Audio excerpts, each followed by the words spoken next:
So far-left streamer Hasan Piker is probably one of the worst in the industry. He's a self-described socialist, wearing shirts that say capitalism in decay, which ironically he's selling on his website for $35. And at the same time, he's a guy who loves Gucci bags. And also, he bought a nearly $3 million home in West Hollywood, revealing himself to be one of the highest paid streamers on Twitch. And also, he was born to wealthy parents, which standalone isn't the worst, but it points to the fact that he's hypocritical, which we'll get into later, but he is what myself and a lot of other people with a heart would consider to be evil. And recently, he's landed himself in hot waters because of what he said about Republican Senator Rick Scott. We're not going to touch Social Security, Medicare, or Medicaid. We've made the same commitment. That said, what we are going to do is go into those programs and carve out the fraud, waste, and abuse and find efficiencies. There's about $50 billion estimated that are lost every year in Medicaid just in fraud alone.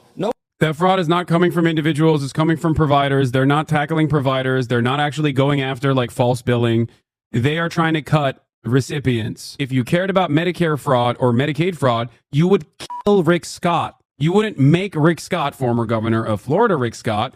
You wouldn't make him the current, what is his current office? What is he? Richard Lynn Scott is an American attorney, businessman, politician, Navy veteran, serving as the senior United States Senator from Florida, a seat he has held since 2019. And also, I believe this past election cycle, he was literally the f***ing head of the, what was it, like the Senate committee or something? Like the Republican fundraising initiatives. The reason why I'm saying if you cared about Medicare or Medicaid fraud, you would kill Rick Scott is because, and not make him a prominent part of the Republican Party, is because he, to this day, is still also known as committing the largest Medicare fraud in U.S. history. And in case you didn't understand the bleep, it's the K word for unaliving. Yes, he as someone with a large following suggested to unalive someone. And in case you didn't know, Rick Scott was the CEO of HCA Healthcare, but resigned when the FBI began a probe that resulted in the company being fined $1.7 billion for Medicare fraud, the largest at the time. And for some more detail, the FBI found that Scott and other executives offered financial incentives to doctors in exchange for patients, which is a violation of federal law. Which is bad, but it isn't anywhere worthy of taking someone's life. Now, as a result of this, he was temporarily banned from Twitch on March 3rd, only to be unbanned on March 4th. To be exact, he was banned for 1 day, 3 minutes, and 12 seconds, in which he quote tweeted that streamer ban with the meme of Donald Trump saying, "I'm back." It's basically the equivalent of that SpongeBob episode where they stole a balloon and went to jail for a second, except for the fact that Hasan actually made a call to violence. And the fact is, what preceded him being unbanned was one of the most disingenuous things I've ever seen. What's up, everyone? If you're seeing this, that means I've probably been banned. Cancel culture has finally come for me. Oh my God, it's over. The free speech warriors, where are you now? They've taken me out, ladies and gentlemen. It's over. Okay, so he starts out in a gaslighting tone, pointing the finger at free speech warriors, anti-cancel culture. We obviously know you're trying to point the finger at conservatives because you think they're the only ones that are going to get offended by it, and that'll be clear soon, but I mean, to me, it doesn't matter what side you're on. If you're even mildly suggesting someone should die for stupid reasons like that, you ought to be held accountable. And newsflash, dude, it's not cancel culture for a company to kick you off their platform because you violated their terms of service. Big difference. Okay, so obviously, I shouldn't have used hyperbolic language, and there's definitely some ownership that I must take. I should not have said Mike Johnson should kill Rick Scott. I should have simply said Mike Johnson should punish Rick Scott, perhaps with the, maximum punishment, whatever, for defrauding Medicare and Medicaid for over $1.7 billion.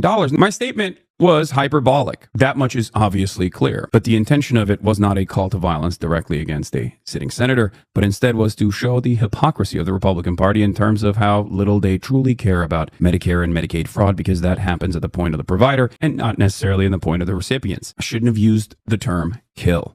I should have used either the term capital punishment or just punishment in general. But once again, I've let you down, and that hyperbolic language has brought trouble my way. In what feels like is a sea of reactionary sentiment, I am promising you that I will try to use more deliberate and more careful language going forward. On that note, I love you all, and I will see you when I'm unbanned. Okay, everything he says is a walking contradiction. He's talking out of both sides of his mouth. On one hand, he's saying he was using hyperbolic language and was only saying what he said to show the hypocrisy of Republicans. Okay, let's accept that premise at face value. But then he says that he should have used the term capital punishment, which isn't much better, because people are crazy. Have we learned nothing from the multiple attempts on Donald Trump's life? You never know which one of your fans are crazy, and all they hear is, this person deserves to lose their life, and then they take that into their own hands. And then he says, oh, this is a sea of reactionary content, again gaslighting people, and there was no real acknowledgement at all and retraction of what he said. And you should know this isn't the first time he's threatened someone, because when Arkansas Senator Tom Cotton said, "I encourage people who get stuck behind the pro-Hamas mobs blocking traffic to take matters into your own hands to get them out of the way. It's time to put an end to this nonsense." Hasan then quote tweeted that with a gun contraption, which was the same contraption used to assassinate Shinzo Abe, former Prime Minister of Japan. Which, to be fair, what Tom Cotton said could have also been seen as inciting, and if we're going to be consistent, that could have been seen as implying violence towards them. Which I do have disdain for pro-Hamas people and think that they don't belong in the United States,